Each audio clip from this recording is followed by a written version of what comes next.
Clap it up, baby. What a win. What Emi a win. Udoka, listen to us. Let's go. Aaron Neesmith. Yes, sir. How much did this guy drop? He had 13. Listen to us. Let's go. Aaron freaking.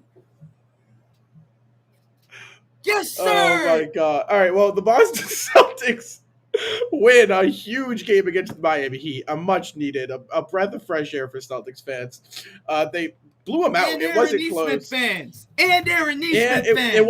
It wasn't close at all. I mean, it got down to 8 at one point. Celtics prevailed, which was much needed. We're gonna talk about all of it once all the guys get here. Listen, 79 and 78 points in the last 2 games the Celtics have allowed their opponents. We're going to get into that, I'm sure. 78 points to the Miami Heat. Let's go. This is the best offense in the league, and we just held them to 78 points. Mind you, Duncan Robinson shot 5 for 17 from 3, right? Oh, my God. 17? However, Celtics definitely disrupted his shots, chased him around all game. And I'm not here for any of that talk because Celtics did not shoot particularly well. They shot better. They still shot under 40% from the floor. So offensively, Celtics didn't play great. They had 16 turnovers. However, defensively, that's what we've been saying. On defense, just get stops, and the offense will come. Jaylen Brown, he did tweak his hamstring. Did not return. We don't have any inside scoop. However, from what I heard on what I've read on Twitter and heard from Abby Chin, during the game day. I don't even know what I'm saying, but during the game, commentary, I don't know, broadcast. It's hamstring tightness. I would guess it was just precautionary. You're up by 22. No reason to put Brown in. Second out of the back-to-back. Second, yeah, he had no. They said there was no noticeable limping going to the locker room. I'm sure he's okay. But I mean, wow, what a win! The Boston Celtics. Now we're 4-5. Now I want to hear what Justin and Seamus want to say. I'm sure both of their reactions coming in here is going to be hilarious. Yeah. But dude, this. So I just want to say something. I'm going to be excited to get some of these over-unders wrong, by the way. So, I'm thrilled. Yeah, no. So, I've been thinking about it, and it's almost like the Celtics season is going just like the Patriots season. I know it's weird, but let's take a look back to the schedule, right? Game 1 against the Knicks. That's a game we should have won, right? All right, Lost so you got to think. In the last few seconds, too. We win that game. Yeah, Jaylen Brown doesn't miss a dunk and Schroeder makes a wide open layup. We win that game. We're 5-4 there, right? We should have beat the Bulls, right? 6-3, right? So you win one of those 2 against the Wizards, which we should have. We're 7-2, right? All these, mind you, all those 3 games were 1-possession games. So, and I'm obviously, pump the brakes. What I'm saying here, right, is that Boston Celtics' problem all season was execution. Was down the stretch, can they close out a game, right? All year long, that's what's been the problem. Other than that Raptors game, like we said, that Raptors game was the one exception. Every other game has been close, just down the stretch, we lost it for ourselves. Celtics came in and showed that was the best defensive game we've played in, I would say, since the bubble. No question. Since the bubble. Best defensive game we've played. Celtics showed, listen, this is a different team. It's a different year. Al Horford continues to make his case for an all-defensive spot. He had 10 points, 8 rebounds, 7 rebounds, 2 blocks. He didn't shoot particularly well. No one really shot well, other than Robert Williams, Langford. I mean, Neesmith played amazing. He shot well. But what a great win, right? What a great win. And you kind of look at this, right? And Miami Heat averaged 61 points in the first half. They scored 78 in 4 quarters. Now, they had an awful shooting night, but I don't want to hear, Miami, first of all, Miami's still a great team. We're not denying this at all. But, the Celtics really disrupted the Miami Heat tonight, and it was very evident. I love the chippiness. I love the trash talk on both sides. Celtics and Heat, since when I can remember, since even back in the Paul Pierce, LeBron James days, all trash talking, good old little rivalry going on. We saw them in the conference finals in the bubble. This is exactly what we needed to see, some fight in this team. Jason Tatum didn't have a good night by any means, but came up huge in the fourth quarter.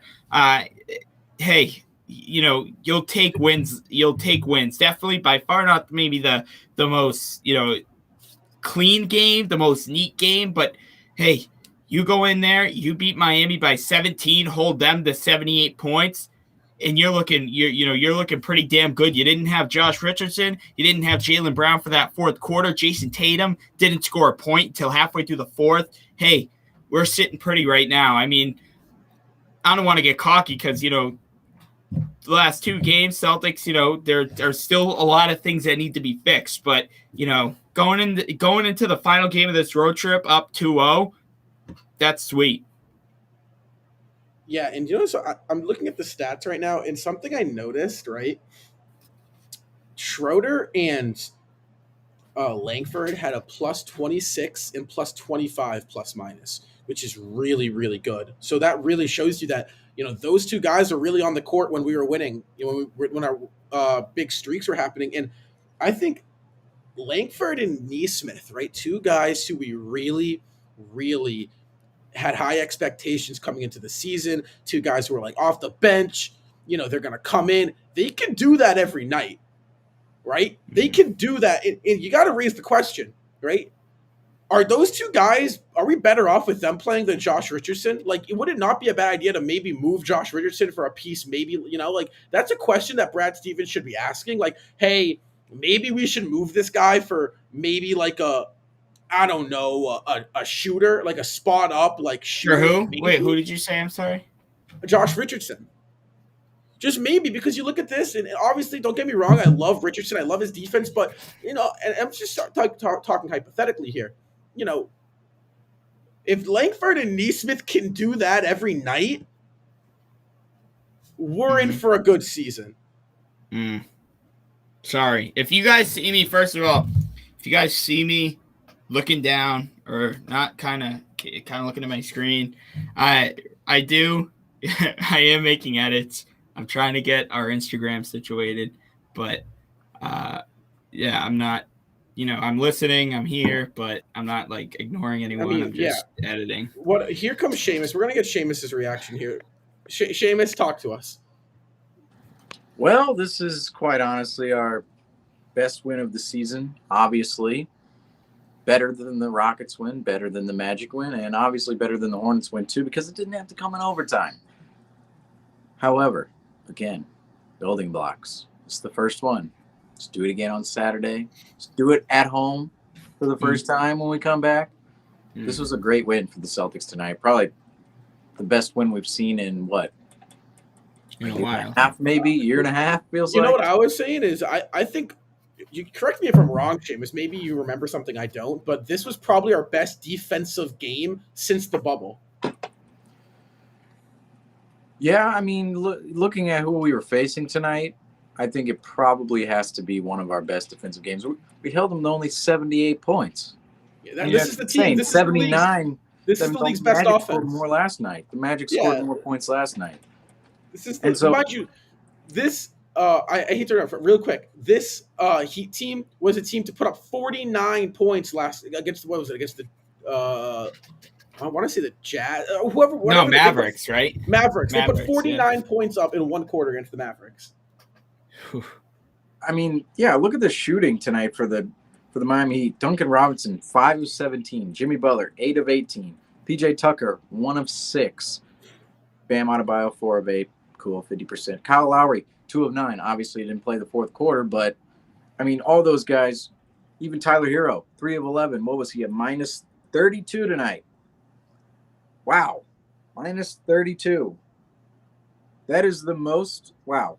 So the second lowest plus minus on the Heat tonight, minus 12 by Bam Adebayo, but number 1, Tyler Hero, minus 32. I've looked at it 4 times. I still can't believe my eyes. Minus 32 for Tyler Hero. So when you're putting up that kind of numbers, as a defense, well, the the defense itself, but the other team is putting up those kind of numbers, you're getting stops. You're rebounding the ball, and that's the biggest part tonight. The Celtics actually rebounded the basketball, and I believe on the broadcast they mentioned the Miami Heat. This is the first time they lost the rebounding battle this season. To me, that's utterly surprising that it came against the Celtics, because the Celtics thus far been one of the more non-rebounding teams. They're kind of mid in that category, and they came in on Miami's home floor and out-rebounded them, out-hustled them. I got a question. Is that just I think that's a great example of maybe the Celtics team hustling, right? Yeah. Oh, completely. I mean, I think tonight was just overall the best game of the season. Maybe not offensively. Yes. He's been freed. Aaron Nesmith has been freed. That is what we've been looking for. Yeah, the Celtics, I mean, they played an all-around game tonight. It was an all-around win. I mean, offensively, the team didn't look amazing, but they did just enough and responded exactly how they needed to in the moments in which they needed to get this win. And, moving forward, if we can do this again against the Mavericks, and then I don't know who we play at home for our homecoming game, but if they close out this road trip 3-0, I mean, they're back at 500. This team, I mean, I think there's a couple of pieces missing. I think we still need some shooting on the team. I think we still need all right, so that's actually funny you say that. Nathan Brown isn't going to be it, but I don't want to get too far into that. But yeah. So I actually have a question. I want to hang on. Can I say something? What did I tell you yesterday? The Miami Heat are the second best team in Florida. The Orlando Magic were the best, and we beat them. And we beat the Miami Heat tonight. And I mean, what did we beat the Magic by? 13? I think so. By what? But I'm telling you. 18? Did we win by 18? Oh, man. They beat the Bubble Guppies all over the floor tonight. I'm joking. Right, but anyway, I have a question. It was a fun game. I have a question for you, Seamus. So that's actually a funny point that you said that, right? Because before you guys joined in, I was telling Justin, I was like, well, if Langford and Nesmith are going to make this type of impact on a regular basis, right, which I think they can, in terms of, I'm not saying 13 points for both of them every night. However, that'd be nice. I'm saying the impact they made of just effort, defense, making shots when they're called upon, right? If they're going to do that, maybe it wouldn't be a bad idea to move a guy like Josh Richardson for a shooter. Just a thought. Yeah, I think Josh Richardson at this point is completely expendable, because what we've seen, I mean, it's just a small sample size, obviously, tonight, just one game. But Josh Richardson, not a shooter. His defense, he's been good at times on defense, but there are moments, certainly, you look at Josh Richardson, especially on ball, and go, okay, he's literally just getting blown by right now. Like, what if he's not scoring and he's getting blown by on defense? What is he doing on the floor? Same kind of Pritchard method right there. But Josh Richardson, what does he have? He is on an $11 million contract. I believe his contract is $12 million next year. That's a very movable deal. You could definitely get a shooter or another playmaker even out of that. The only concern would be who's going to be the sellers, like who would take Josh Richardson for, whoever we're getting. But Langford and Nesmith, this is the kind of game that we kind of expected them to play almost every night. As you said, Langford and Nesmith, I think they can do this every night. They're two young guys who are developing in the league, and they do a lot to take advantage of their opportunities. And tonight we saw that from them. They were the complete difference in the game. Once Nesmith came into the game, and he had 8 points right off the bat, pretty much. Yeah. Finished with 13, 12, I believe. Well, I think the Celtics, they were off for the races. And right, Josh Richardson, I hate to flame Josh Richardson, but what does he do that they don't? Is the kind of the thing with them. No, and that's a serious question you have to ask. And something I want to commend Aaron Nesmith for is he has not seen consistent minutes this season at all, right? And he still came into the game and knocked down shots, right? He was ready to shoot. I mean, there was one play, I want to say either Smart he got the ball in the corner. I think it was corner in the fourth quarter. He brought it here and he's quickly put it up and shoot. I mean, and he was covered too. Yeah, Yeah, that's and Langford exactly was like what we falling drafted down when he him. passed it. Yeah, that's exactly what we drafted him for. Because, mind you, this man shot 52% from the 3-point line in college, which is unheard of. Yeah, I mean, I want to talk about Neesmith as well. What have we been talking about all of these games? This team has no energy. This team has no heart. It doesn't look like they're trying defensively. What happens when you put Aaron Neesmith in the game? He provides all of that for you off the bench, and he provides like above average shooting, I would say, to like really good shooting off the bench. Like, I mean, I can't sing enough of Aaron Neesmith's praises tonight. If we're having a player profile, I feel like he should be the one that gets it. But I mean, he was just incredible tonight, and it's so exciting to see him back on the court, because last year we were all talking about how good he was and how much energy he brought to the game, and we completely lacked that. And now that he's back, it's so much better. It's so much enjoyable watching the Celtics when they're all trying. Also, apparently Al Horford is now a 35-year-old rookie, because there's no way he's doing what he's doing at 35. Now, he's been doing that all season. Wait, bro, there's no way. Pause. I just opened Twitter.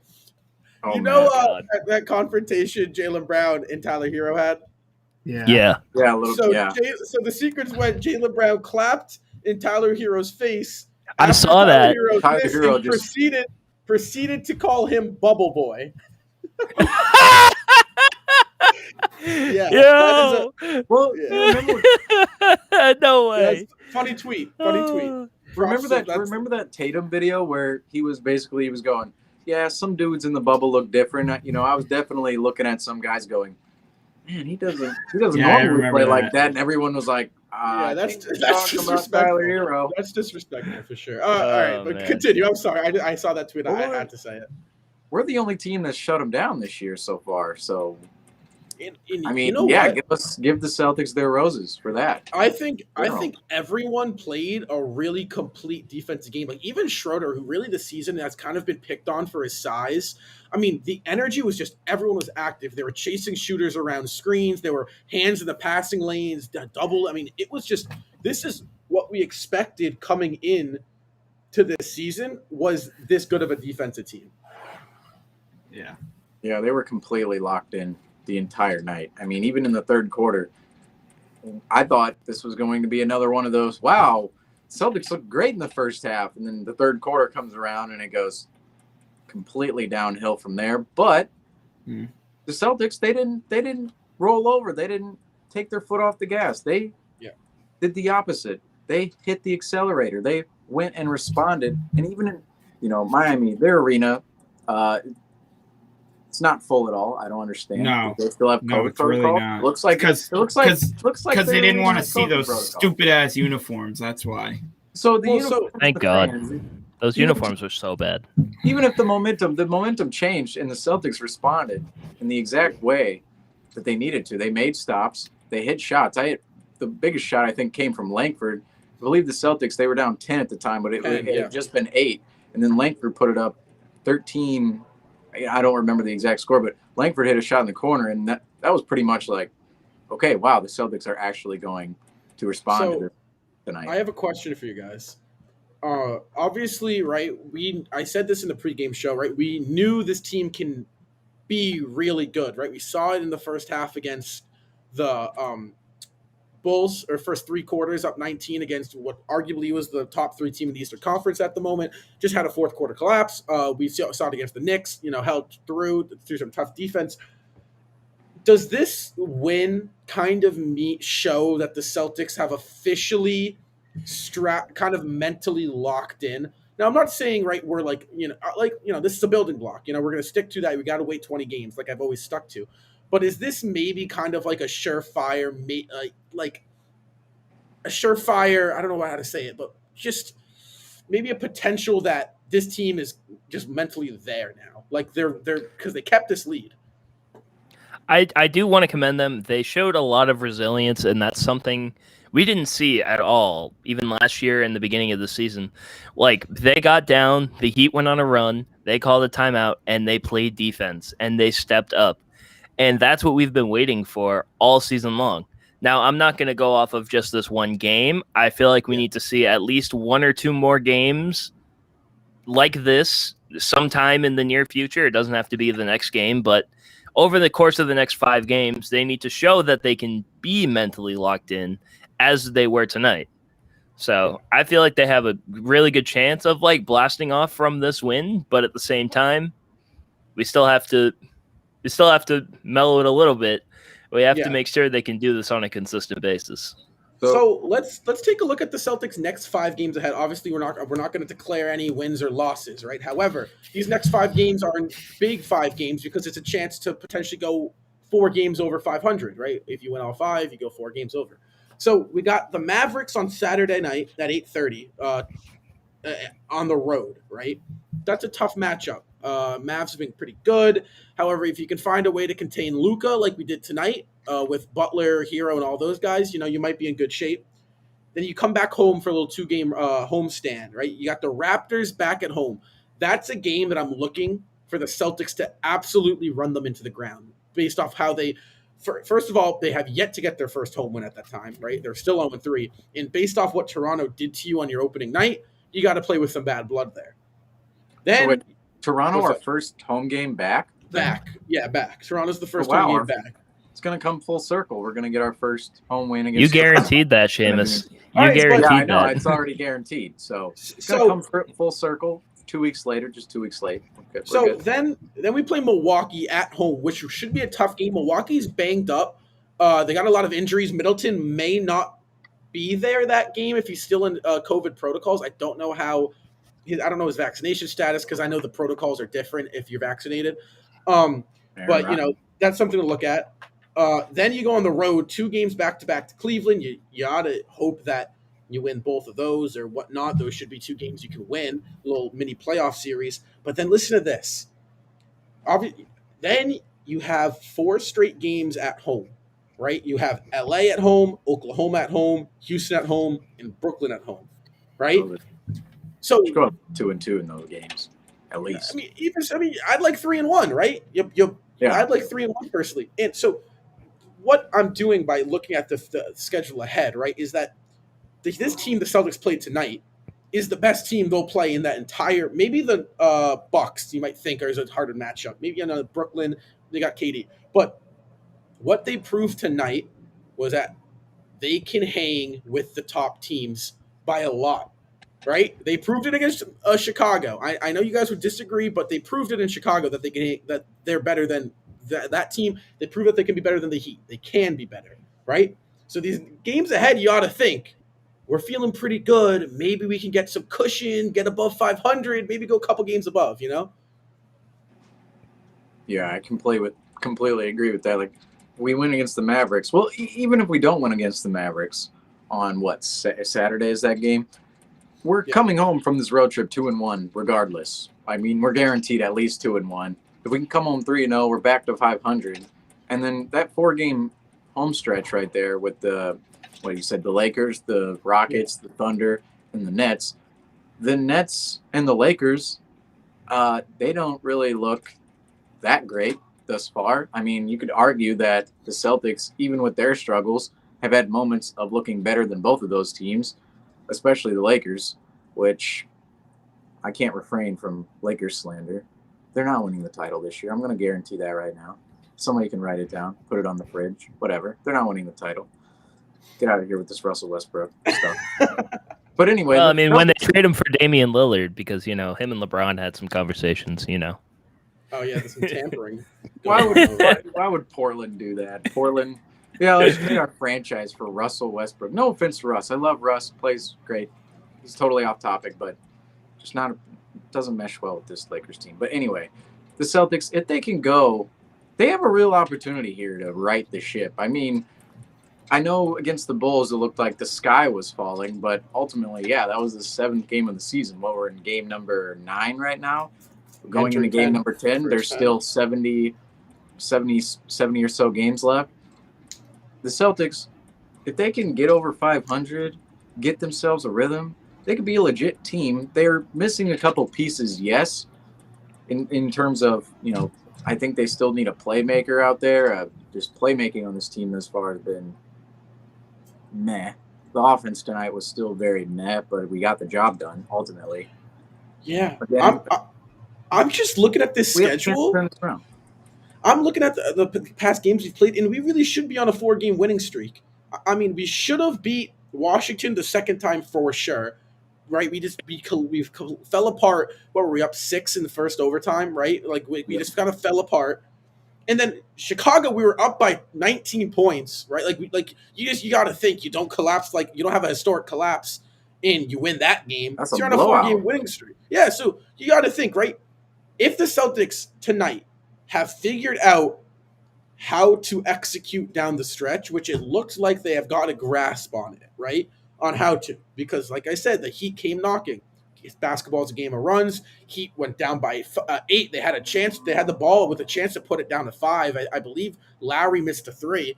Oh, and guess what? Celtics came back down. Al Horford 3. Romeo Langford quarter 3. Al Horford and 1 dunk. Like, Dennis Schroeder stealing, like it was just momentum plays that you were like, hey, okay, we get you're knocking on the door, but guess what? We're gonna keep responding. So if they can do that, you ought to think this Celtics team might finally be getting in a rhythm, and I think things could get pretty scary if that's the case.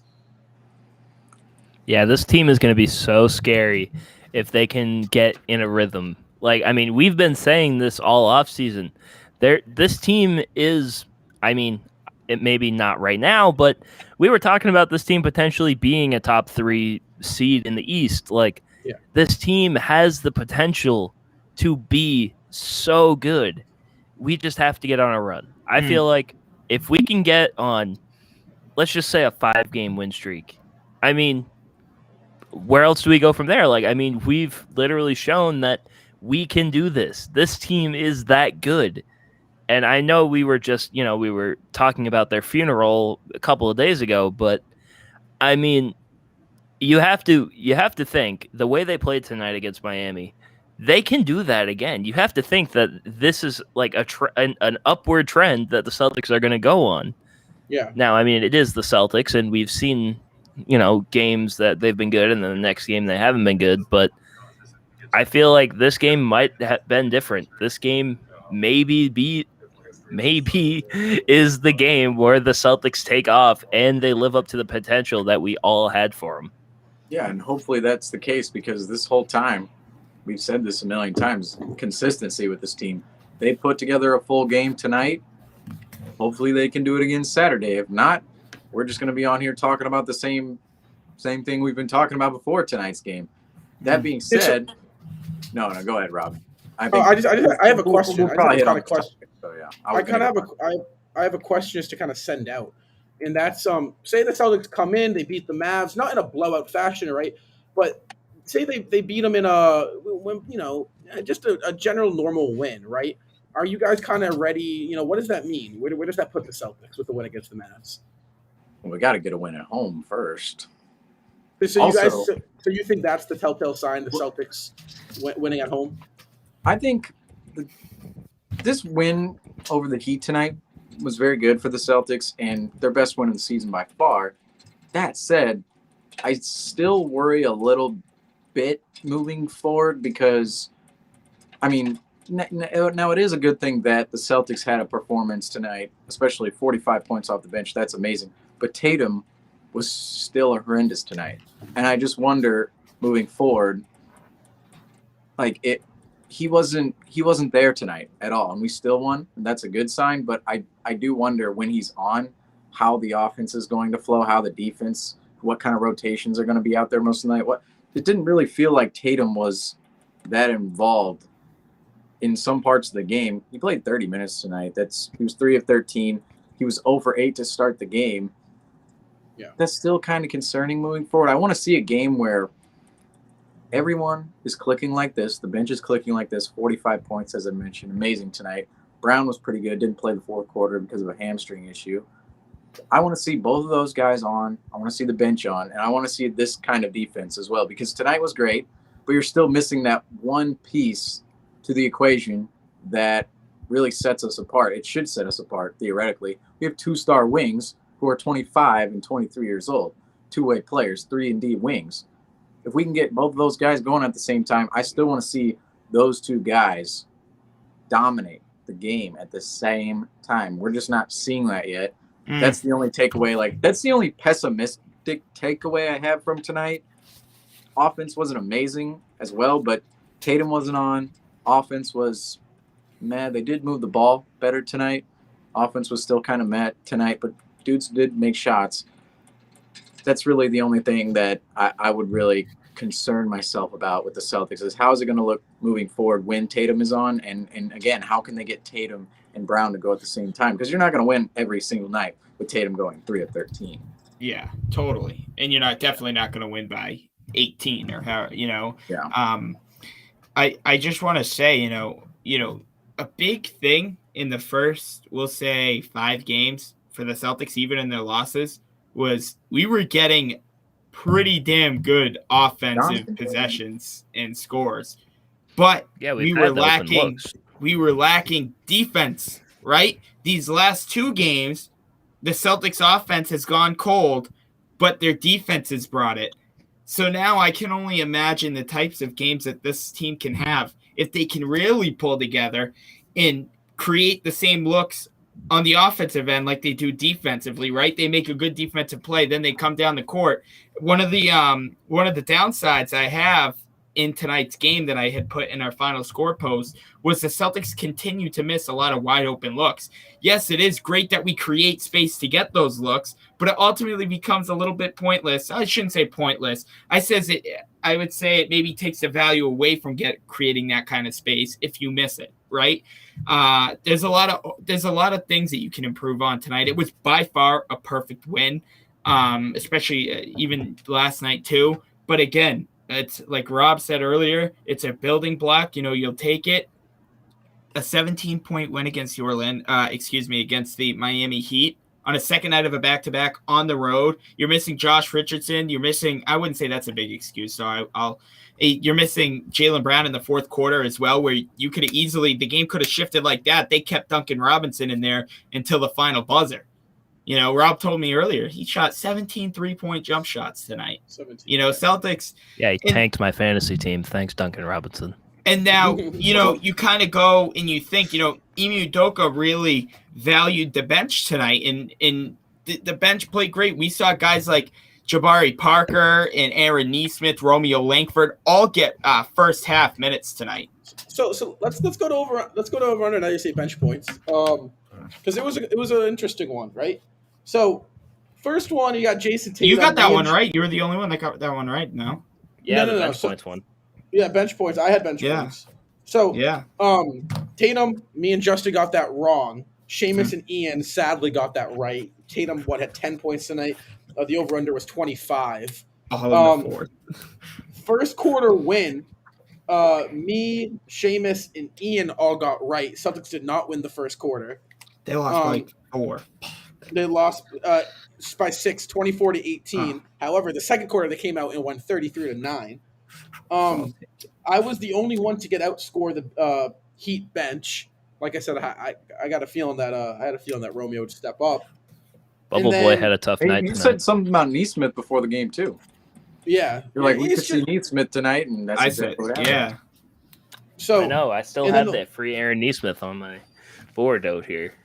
So in the last one was Al Horford 2.5 blocks. He had 2, so he didn't technically hit the over. I think we should all just get it, honestly. Take it. We're rewriting the rules. We're Vegas now. We're Vegas. It's Al Horford. We all had over. I don't think we can give it to us. No. I mean, it does the same thing even if we all get the point. Exactly. It doesn't matter if we do or not. No, I mean, yeah. We didn't get it. We didn't get it. Yeah, no, we didn't get it. Because even if we say we got it, we didn't get it because 2 we don't count as a point. If you get it on the dot, it doesn't. Yeah. It's not over or under, so you don't get it. I was going to say, the only way we could do it is It's all right. I went 0 for 4. But you know what? The Celtics won, so I'm not concerned. And then that over-under where I said that the Celtics were going to win the first quarter, we lost it. But we came out and had one of the best quarters we've had all in a pretty damn long time, 33-9. Like I said, the Miami Heat averaged 61 first-half points this season. The Celtics held them to 78 points in 4 quarters. That to me is amazing. I'll take it. I'll take 0 for 4 in a 17-point win against the Miami Heat any night. That's the best 0 4 I've had. I know, and the Miami Heat, and I mean, we've been talking about how good this Heat team has been, and the Celtics defense just completely shut them down. And I mean, this is probably the most impressive win of the season. I would definitely agree. I mean, Houston, Orlando, sure, we should beat those teams every night. Charlotte kind of took Charlotte collapsing a little bit for us to grab that game. Tonight was just an overall win. Oh, this is something that kind of sticks out with NBA teams too. How many wins are you comfortably getting? Because some teams, they go throughout the season and they pull wins out of their ass. And typically those teams in the playoffs, they're not legit. How comfortable are you winning these games? And over time, the Celtics, they haven't really had a comfortable win in 7 games this far, or 8 games. And tonight, finally, we saw one game where it was pretty much, they didn't win the first quarter, but from that point on, it was wire to wire. No doubt the Celtics are coming out with this W. Or I shouldn't say no doubt because we know what team we're dealing with here, but you know what I mean. Yeah, and I think the way we won tonight was what made it so special. What made it special to me. Yes, it is still a building block. I know that we didn't win the NBA championship. We're still under 500. But what really stuck out to me, right? Reports come out at halftime in Orlando. Celtics not doing so well, right? Little team meeting, or little players only meeting. Woj says, and then post game they're saying, "What are you talking about? It wasn't that serious." It was a team dinner. Coaches got there later than the players. The players decided to talk about the game.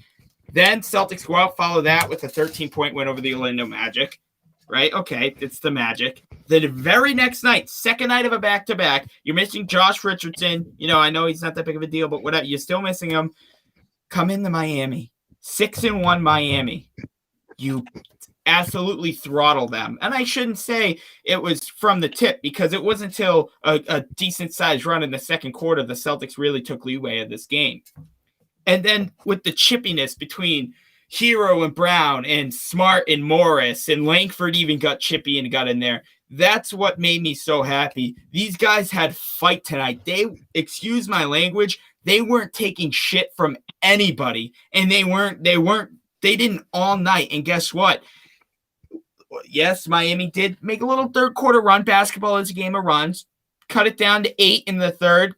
Okay, the heart's pumping. I'm looking at my dad. I'm saying, oh my God, the Bulls are wearing red jerseys. The Heat are wearing red jerseys. This could just ultimately be the same thing.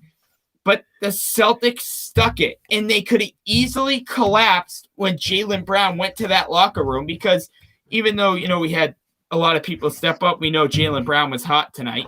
He had a decent night. I mean, obviously not the best night, but he got the Celtics going. And just the fashion of this win really took me by surprise. I had a feeling they would win tonight. I'm not saying I guaranteed it, but I had a feeling, a part of me said, I think the Celtics can pull this off. But I didn't think the Celtics were going to pull it off the way they did. It's crazy to think we won this game and we didn't have one guy that scored 20 points. JAYLEN Brown was our leading scorer with 17. We had we had 6 players in double digits tonight. And that includes Tatum in the fourth quarter. But still, that's nuts. That shows you the depth that this team has. Now, let me ask you guys something, because JAYLEN Brown has dealt with hamstrings in the past. Should we be concerned about this, or was this maybe, okay, we're up plus 20 in the fourth. It's the second night of a back-to-back. We have another big game coming up on Saturday. Was this kind of a little precautionary thing, or should we be concerned, or maybe it's a little bit of both? I think hamstring injuries always kind of, I think it draws some concern. I don't know how bad his injury is. We were up by 20. We were up by 18 entering the fourth. That could have played a huge factor in him not even coming back. Maybe if it's a 2-point game or a 4-point game, maybe he does come back to the floor and it's not that bad. Maybe they were just taking precaution. We don't really know that. That being said, hamstrings are tough because they're one of those injuries where if you're sitting down and resting, you feel fine. You don't feel like you have an injured hamstring at all. And even when you're walking around, you feel fine. But once you go to explode off of it, you can tear something, not feel right, and be done for a while or even longer, and you can, further the injury. And that's the main concern. We saw that with James Harden, obviously, in the playoffs last year. Multiple other players in history. Chris Paul, another player that has dealt with hamstring issues in the past. Hamstrings are always tough. Hopefully it's just a precaution measure. However, I think there has to be some sort of concern, just telling that it's a hamstring. Yeah, I'm really hoping he's okay. Like you said, Justin, he's had this hamstring injury, it seems like for years now. It seems like it always flares up at one point in time in the season. I mean, Ime Udoka said that he's going to get checked out tomorrow, so I hope nothing serious comes out of that. And I mean, also, I hope Kyle Lowry's okay. He went down with a pretty bad injury too. Yeah. But yeah, so I mean, I think it's a cause for a little bit concern because I mean, he hasn't had the best history with it. But at the same time, I feel like he can probably overcome it at the same time. But I mean, like you said, it's hamstrings are, I mean, they can pick and choose when they want to start working or hurting at any time. So I don't know. I hope Brown's okay. That's the biggest concern. Yeah, and even further on the Brown injury, if he is out for a couple of games, maybe, hopefully I don't want to see anyone hurt or see Brown out of the lineup. However, if he is out a couple of games, on the bright side, if there were to be a silver lining, maybe that's kind of a stretch where Tatum gets going a little bit without Brown in the lineup. Now, maybe that's more concerning moving forward, seeing that our star players are succeeding without each other better than with each other. However, if Brown is out, that'll be a good opportunity for Tatum to get some rhythm going because I know we talked about Tatum earlier. He just doesn't look good at all right now. It looks like he has something going on in his game that is very just unexplainable at this very moment. Now do you guys think he's injured? I was just going to ask you that. We talk about mind-boggling. That's kind of been the vocab word this week. Do you think it's all in his head? You think he is playing my games, a little Squid Games in the head? You think something's going on in the head right now? I mean, it's very possible that could be the case. I mean, it looks – I don't think it's an injury. I think it's a mental thing. I mean, he just looks like he's trying to do too much with the ball in his hands. His shots are not coming within the flow of the offense. They're coming off of single actions and him just going isolation and trying to get a bucket. And I love that Jason Tatum is aggressive, and I've said this multiple times, he's done a very good job of being more aggressive this year compared to especially 2 years ago. However, he's not making the correct decisions off of those aggressive moments, and it just continues. In his shooting, he missed 10 shots again tonight. Started the game 0 of 8. I think he needs to take a different approach to the game. Obviously, I've never played in the NBA before, but Jason Tatum, he kind of goes out there and it doesn't seem like he tries to find his rhythm at all. It seems like he's kind of gung-ho early on, and that's not always good for a player when they try to go out there and do everything right away. He tries to hit a home run ball on every single possession when, in reality, you just have to hit a single and hit a single and hit a single until you score a run. Yeah, and let's kind of talk about this Saturday game against the Dallas Mavericks, right? Because, I just peeked over my calendar and I must have lost track of the days because after tomorrow, Celtics have another game. They close out the road trip in Dallas against Luka Magic, Kristaps Porzingis. I don't know his availability. He's been in and out of the lineup, I believe. But this is another team where they have a few guys who they catch fire. Most notably, Tim Hardaway Jr. They catch fire and they cause havoc as well. What's to come here against Dallas Mavericks? I don't know. I still remember that game the last time the Celtics played Dallas in Dallas. 1/10 of a second. Ugh. Yeah. Hit the shot over Tatum and Neesmith too. He's double beamed. Oh man. Yeah, like fine from last season where we're just like, whoa, okay, what's going on here? Yeah, but I think that was the first game that we thought like, damn, this team is just like heartbreaking. So many games where it was like, but I felt like that was the first one though. I felt like it was like the game where everyone knew, okay, this team is going to be like this all year. I can't remember. Was the Pelicans game before that the game that they were on like national TV? I think that was that the game Kobe passed away and the Celtics got blown out. No, it was the game at like 5 p.m. and they were on ABC. Oh yeah, that's and right. They had like a 20 and they lost in overtime. Yeah. Anyway, back to Dallas. I mean, Luka Doncic is having a little bit of the same problems that Jason Tatum is having right now with his shooting. Now, I mean, Luka Doncic he's like leaps and bounds above almost pretty much any player you can say in the NBA when he's on. So hopefully this isn't his coming out game against the Celtics. And hopefully we can contain him like we contained Jimmy Butler, who was an MVP candidate going into this game. So I feel like that's the best plan of attack for the Celtics. And I mean, it seems pretty obvious since Luka Doncic basically is their offense. But I mean, you pretty much the game plan you executed tonight, you should probably do the best you can to execute it on Saturday. So I'll give you the first instance. Wait, I want to go over on a topic we were just talking about of last season real quick. The first instance I can remember of me thinking personally that this team is probably going absolutely nowhere. February 12th, 2021, we lost to the Pistons 108-102 on our home floor. The Pistons, number 1 draft pick last year, Cade Cunningham. We lost. And then we followed that up with a afternoon loss to the Wizards last year. 2-game losing streak. We fell to 13-13. And that was pretty much the time where everything went downhill. I just remember the next game we lost 105-75. So I know. I just got that was a month early. That was an afternoon game. That was the thing. That was like on a Sunday afternoon. Afternoon games. Wait, terrible. So are we? I just got back. Sorry. New Orleans. We're talking about what moments last year we knew it was going downhill.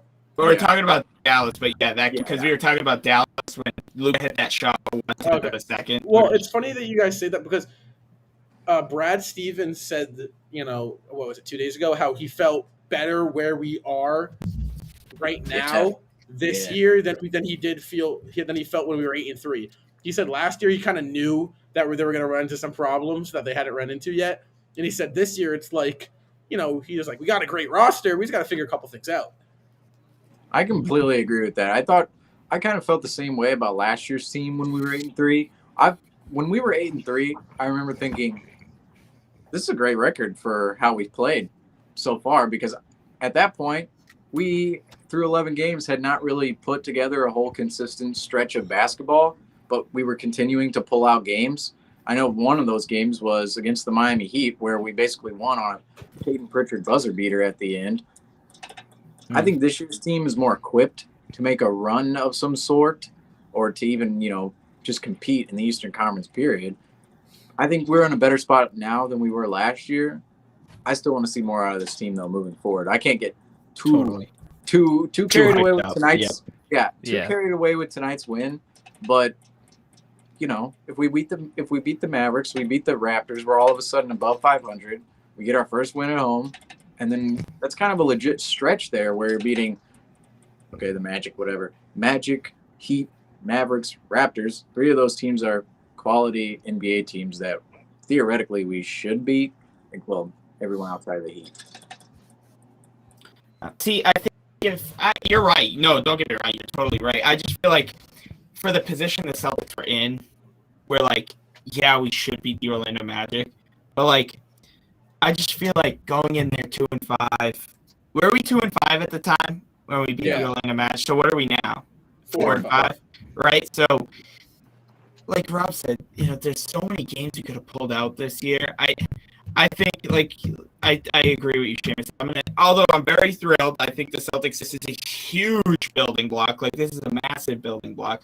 But let's see how massive this is. If we come in, compete, maybe even beat Dallas. Like Seamus said, either way, we're leaving this road trip with a winning record on 2-1 or 3-0, one of the two, and then go take. I think we can see how legit this team is. If we get a solid home too, we've all 4 of our wins have been on the road. So yeah, like I said, it's really a test. 20 games in, when you're 15, 20 games in, you got a general idea where a team's going to be. I think 20 games in, this team will be in a solid position, a much better position they're in today. However, everything's trending upwards here for the Celtics team. The Celtics can look to continue their little win streak they got going on here against the Dallas Mavericks Saturday night. Tip-off around 8:30. You can catch us back here for pre- and post-game coverage. You can watch the game on NBC Sports Boston or head over to Ian's TikTok and watch it there. Join in the conversation. I was in and out of there. In between timeouts, I'd go in there and put down my thoughts. I thought it was a lot of fun. So definitely go check that out if you haven't already. Guys, before we kind of close this thing out, any last words, last remarks before we head up out of here? Keep it up. If you got to do more team meetings, go do more team meetings. If that's what gets you a couple wins in a row in this type of fashion as well. This is not only second straight win, second straight game we held the team to under 80 points. I love that. I love a good old low scoring win. Yep, for sure.